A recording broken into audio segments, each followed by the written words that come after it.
बोली एक अनमोल है जो कोई बोले जान, हिये तराजू तोल के तब मुख बाहर आन।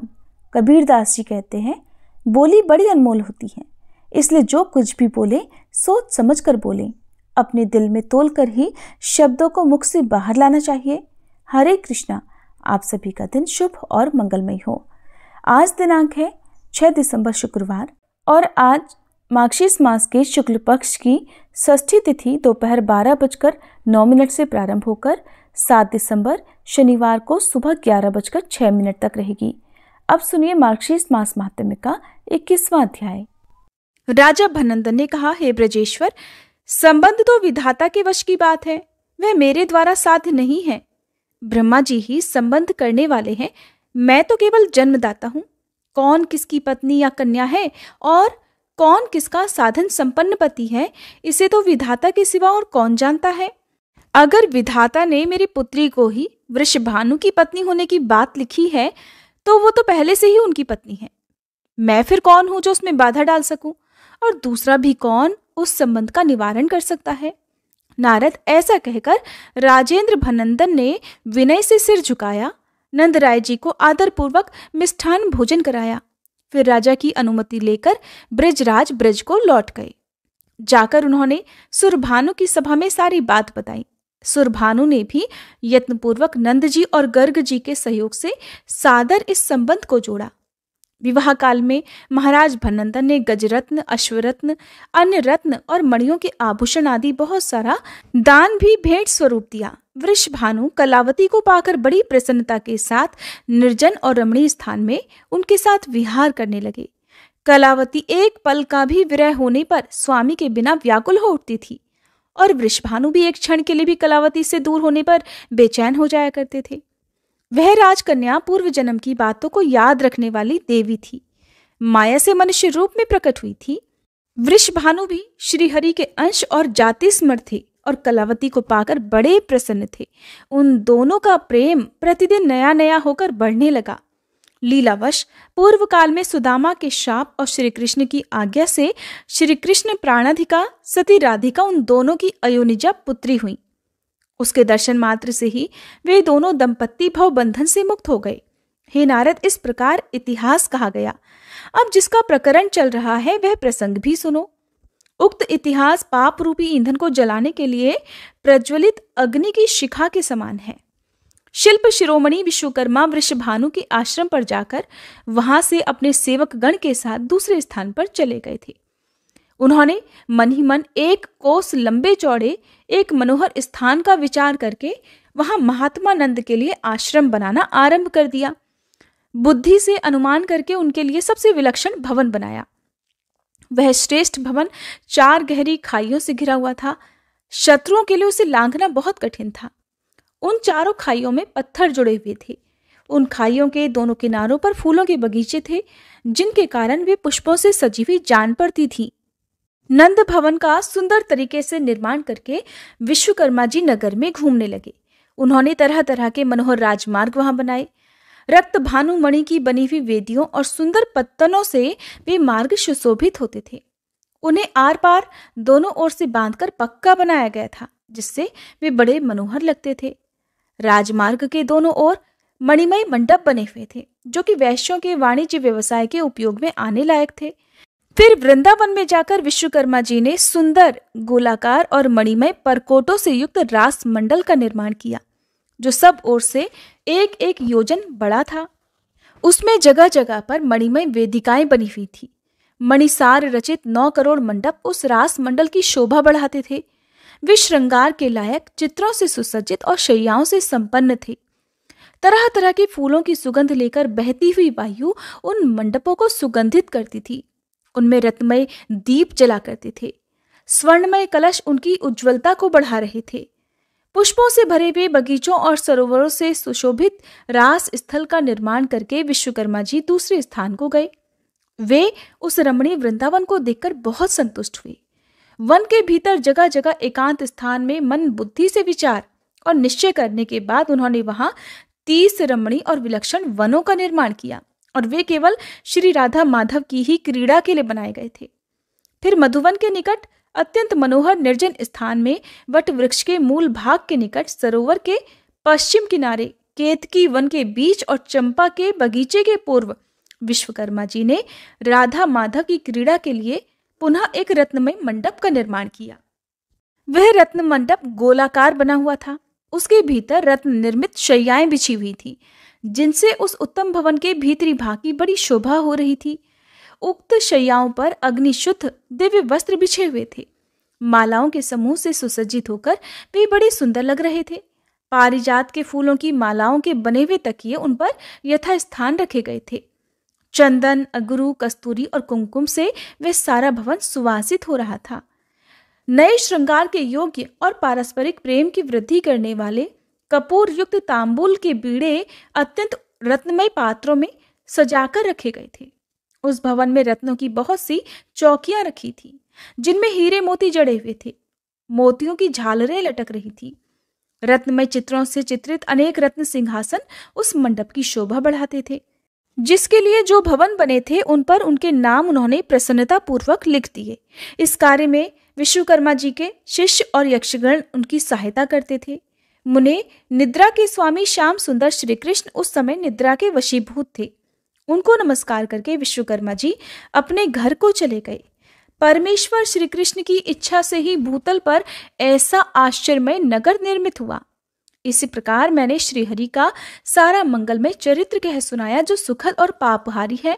अब तुम और क्या सुनना चाहते हो? नारद जी ने पूछा। भगवान, भारतवर्ष में इस कानन का नाम वृंदावन ही क्यों हुआ? इसकी संज्ञा क्या है? इसकी उत्पत्ति कैसे हुई?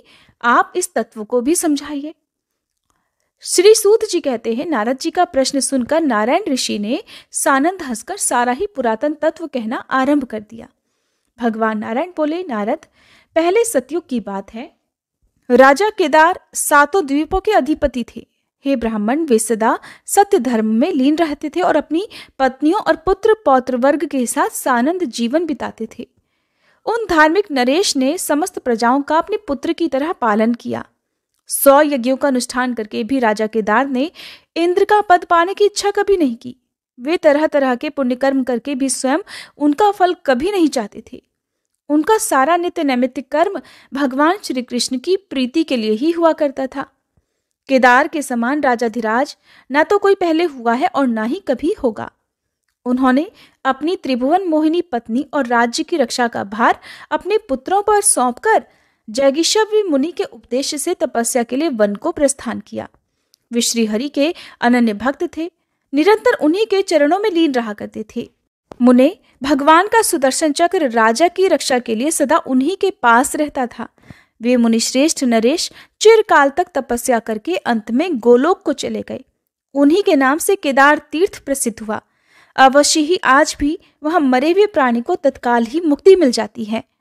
उनकी कन्या का नाम वृंदा था, जो लक्ष्मी जी की अंश थी। उस कन्या ने योग शास्त्र में निपुण होने के कारण किसी को अपना पति नहीं बनाया। दुर्वासा जी ने उसे परम दुर्लभ श्रीहरि का मंत्र दिया। वह घर छोड़कर तपस्या करने के लिए वन में चली गई। उसने 60,000 वर्षों तक निर्जन वन में कठिन तपस्या की। तब उसके सामने भक्त वत्सल भगवान श्री कृष्ण प्रकट हुए और उन्होंने बड़े प्रसन्न मुख से कहा, देवी, तुम कोई वर मांगो।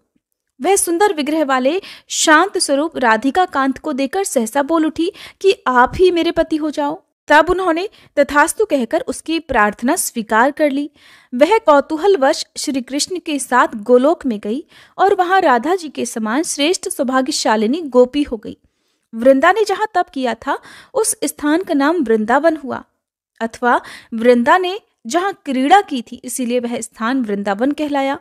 हे वत्स, अब दूसरा पुण्यदायक इतिहास भी सुनो जिससे इस कानन का नाम वृंदावन पड़ा। वह प्रसंग मैं तुमसे कहता हूँ, ध्यान से सुनो। राजा कुशध्वज की 2 कन्याएं थीं। दोनों ही धर्मशास्त्र के ज्ञान में निपुण थीं। उनके नाम थे तुलसी और वेदवती। संसार चलाने का जो कार्य है उससे उन दोनों बहनों को वैराग्य था। उनमें से वेदवती ने तपस्या करके परम पुरुष नारायण जी को प्राप्त किया। वह जनक कन्या सीता जी के नाम से सर्वत्र विख्यात हैं। तुलसी जी ने तपस्या करके श्री हरि को पति के रूप में प्राप्त करने की इच्छा की, किंतु दैववश दुर्वासा जी के श्राप से उसने शंखचूर्ण को प्राप्त कर लिया। फिर परम मनोहर कमलाकांत भगवान नारायण उसे प्राण वल्लभ के रूप में प्राप्त हुए। भगवान श्री हरि के श्राप से देवेश्वरी तुलसी वृक्ष रूप में प्रकट हुई और तुलसी जी के श्राप से श्री हरि शालिग्राम शिला हो गए। उस शिला के वक्ष स्थल पर उस अवस्था में भी सुंदरी तुलसी निरंतर स्थित रहने लगी। मुने, तुलसी का सारा चरित्र तुमसे विस्तार पूर्वक कहा जा चुका है, इसलिए यहाँ प्रसंगवश पुनः उसकी कुछ चर्चा की गई। हे तपोधन, उस तुलसी की तपस्या का एक ये भी स्थान है, इसलिए इसे मनीषी पुरुष वृंदावन कहते हैं। तुलसी और वृंदा समानार्थक शब्द हैं, इसलिए मैं तुमसे दूसरा उत्कृष्ट कारण भी बता रहा हूँ, जिससे भारतवर्ष का यह पुण्य क्षेत्र वृंदावन के नाम से प्रसिद्ध हुआ। राधा जी के 16 नामों में से एक नाम वृंदा भी है, जो श्रुति में सुना गया है। उन वृंदा नाम धारिणी राधिका का वह रमणी क्रीड़ावन है, इसलिए इसे वृंदावन कहा गया है। पूर्व काल में श्री कृष्ण ने श्री राधा की प्रीति के लिए गोलोक में वृंदावन का निर्माण किया था। फिर धरती पर उनकी क्रीड़ा के लिए प्रकट हुआ वह वन उस प्राचीन नाम से ही वृंदावन कहलाने लगा। नारद जी ने पूछा, हे जगत गुरु, श्री राधिका के 16 नाम कौन कौन से हैं? मुझ शिष्य से उन्हें बताइए, उन्हें सुनने के लिए मेरे मन में उत्कंठा है। मैंने सामवेद में वर्णित श्री राधा के सहस्त्र नाम सुने हैं, फिर भी इस समय आपके मुख से उनके 16 नामों को भी सुनना चाहता हूँ। हे मुनिवर, वे 16 नाम उन सहस्त्र नामों के ही अंतर्गत हैं या फिर उनसे अलग हैं? अहो, उन भक्त वांछित पुण्य स्वरूप नामों का मुझसे वर्णन कीजिए, साथ ही उन सब की उत्पत्ति के बारे में भी बताइए। हे जगत के आदि कारण जगन माता श्री राधा के उन सर्व दुर्लभ पावन नामों को मैं सुनना चाहता हूँ। श्री नारायण ने कहा, राधा, रासेश्वरी, रासवाहिनी, रसिकेश्वरी, कृष्ण प्राणाधिका, कृष्ण प्रिया, कृष्ण स्वरूपिणी, कृष्ण वामांग संभूता, परमानंद रूपिणी, कृष्णा, वृंदावनी, वृंदा, वृंदावन विनोदिनी, चंद्रावली, चंद्रकांता और शरद चंद्र प्रभानना, ये सारभूत 16 नाम उन सहस्त्र नामों के ही अंतर्गत हैं। राधा शब्द में धा का अर्थ है निर्वाण और रा दानवाचक है। जो स्वयं निर्वाण अर्थात मोक्ष करने वाली हैं, वे ही राधा कही गई हैं। रासेश्वर की ये पत्नी है, इसलिए इनका नाम रासेश्वरी है। उनका रास मंडल में निवास है, इससे वे रासवासिनी कहलाती हैं। वे समस्त रसिक देवियों की परमेश्वरी हैं, इसलिए पुरातन संत महात्मा उन्हें रसिकेश्वरी कहते हैं। परमात्मा श्री कृष्ण के लिए वे प्राणों से भी अधिक प्रियतमा है, अतः साक्षात श्री कृष्ण ने ही उन्हें कृष्ण प्राणाधिका नाम दिया है। वे श्री कृष्ण की अत्यंत प्रिया कांता हैं, अथवा श्री कृष्ण ही सदा उन्हें प्रिय हैं, इसलिए समस्त देवताओं ने उन्हें कृष्ण प्रिया कहा है। वे श्री कृष्ण रूप को लीला पूर्वक निकट लाने में समर्थ हैं और सभी अंशों में श्री कृष्ण के समान ही हैं, इसलिए कृष्ण स्वरूपिणी कही गई हैं। परम सती श्री राधा श्री कृष्ण के आधे वामांग भाग से प्रकट हुई हैं, इसलिए श्री कृष्ण ने स्वयं ही उन्हें कृष्ण वामांग संभूता कहा है। सती श्री राधा स्वयं परमानंद की मूर्तिमती राशि हैं, इसलिए श्रुतियों ने उन्हें परमानंद रूपिणी की संज्ञा दी है। कृष्ण शब्द मोक्ष का वाचक है, ण उत्कृष्टता का बोधक है और आकार दाता के अर्थ में आता है। वे उत्कृष्ट मोक्ष की दात्री हैं, अर्थात मोक्ष प्रदान करने वाली हैं, इसलिए कृष्णा कही गई हैं। वृंदावन उन्हीं का है, इसलिए वे वृंदावनी भी कही गई हैं, अथवा वृंदावन की अधिदेवी होने के कारण उन्हें ये नाम प्राप्त हुआ। सखियों के समुदाय को वृंद कहते हैं और आकार सत्ता का वाचक है। उनके समूह की समूह सखियां हैं, इसलिए वे वृंदा कही गई हैं।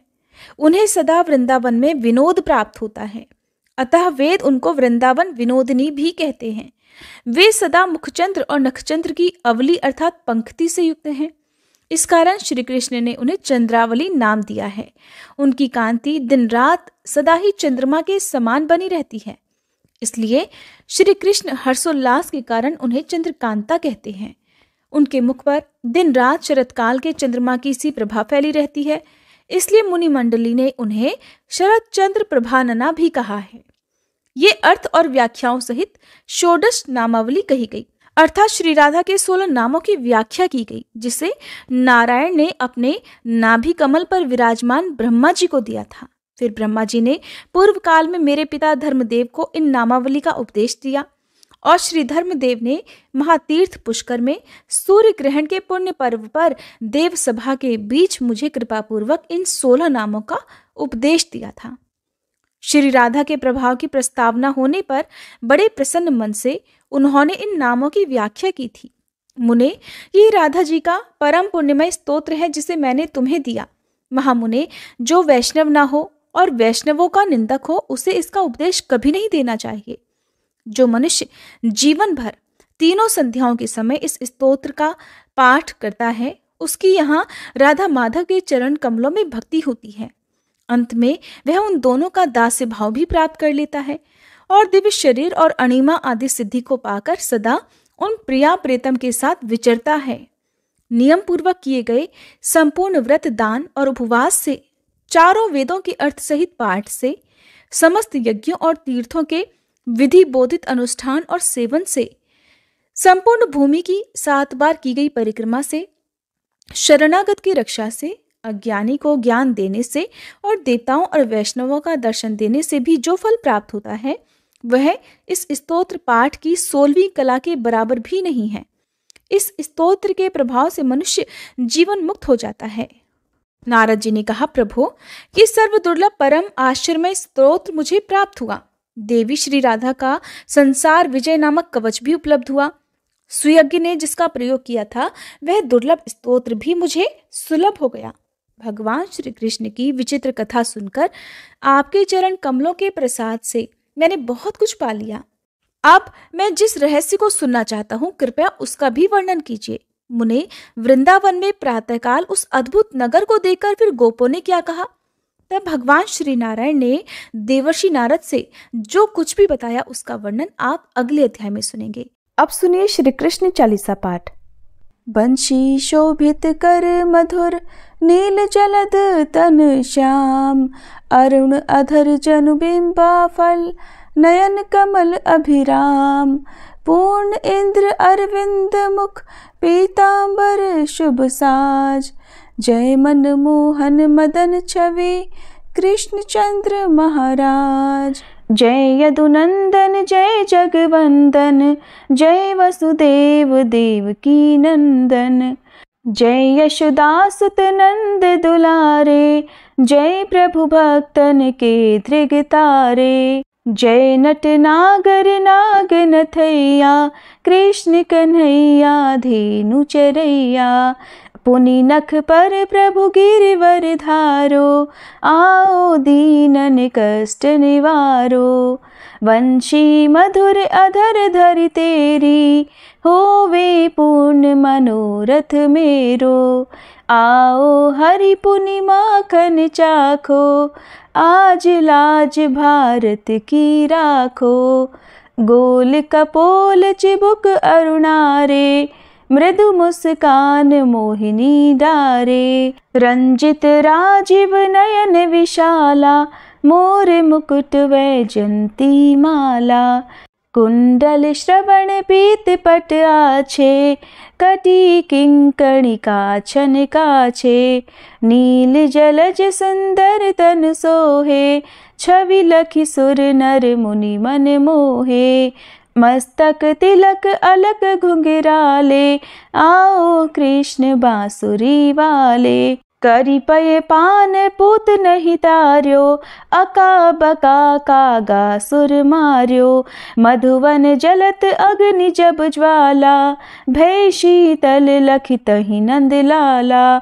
सुरपति जब ब्रज चढ़ियो रिसाई, मसूर धार वारी वर्षाई, लगत लगत ब्रज चहन बहायो, गोवर्धन नख धारी बचायो, लखिय सुदा मन भ्रम अधिकाई, मुख मह 14 भुवन दिखाई, दुष्ट कंस अति उधम मचायो, कोटि कमल जब फूल मंगायो, नाथी काली यही तब तुम लीन्हे, चरण चिन्ह दे निर्भय कीन्हे, करी गोपिन संग रास विलासा, सबकी पूरण करी अभिलाषा, केतिक महा असुर संग हार्यो, कंस ही केस पकड़ दे मार्यो, मात पिता की बंदी छुड़ाई, उगर सेन कह राज दिलाई।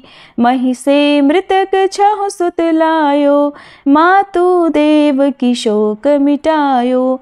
भौमासुर मुर दैत्य संहारो, लाए षटदश सहस कुमारो। दे भी नहीं तृण चीर संहारा, जरा सिंधु राक्षस कह मारा। असुर बकासुर आदिक मार्यो, भक्तन के तब कष्ट निवार्यो। दीन सुदामा के दुख टार्यो, तंदुल 3 मूठ मुख डार्यो। प्रेम के साग विदुर घर मांगे, दुर्योधन के मेवा त्यागे। लखी प्रेम की महिमा भारी, ऐसे श्याम दीन हितकारी। भारत के पारथ रथ हाके, लिए चक्र कर नहीं बल ताके। निज गीता के ज्ञान सुनाए, भक्तन हृदय सुधा वर्षाए। मीरा थी ऐसी मत वाली, विष पी गई बजा कर ताली। राना भेजा सांप पिटारी, शालिग्राम बने बनवारी। निज माया तुम विधि ही दिखायो, उरते संशय सकल मिटायो। तब शत निंदा करि तत्काला, जीवन मुक्त भयो शिशुपाला। जब ही द्रौपदी टेर लगाई, दीनानाथ लाज अब जाई। तुरत ही वसन बने नंदलाला, बढ़े चीर भय अरि मुँह काला। असनाथ के नाथ कन्हैया, डूबत भंवर बचावत नैया। सुंदर दास आस उरधारी, दया दृष्टि की जय बनवारी। नाथ सकल मम कुमति निवारो, क्षमहु बेगी अपराध हमारो। खोलो पट अब दर्शन दीजे, बोलो कृष्ण कन्हैया की जय। बोलो कृष्ण कन्हैया की जय, बोलो कृष्ण कन्हैया की जय। ये चालीसा कृष्ण का पाठ करे उरधारी, अष्ट सिद्धि नवनिधि फल लहे पदार्थ चारी। बोलो श्री कृष्ण भगवान की जय।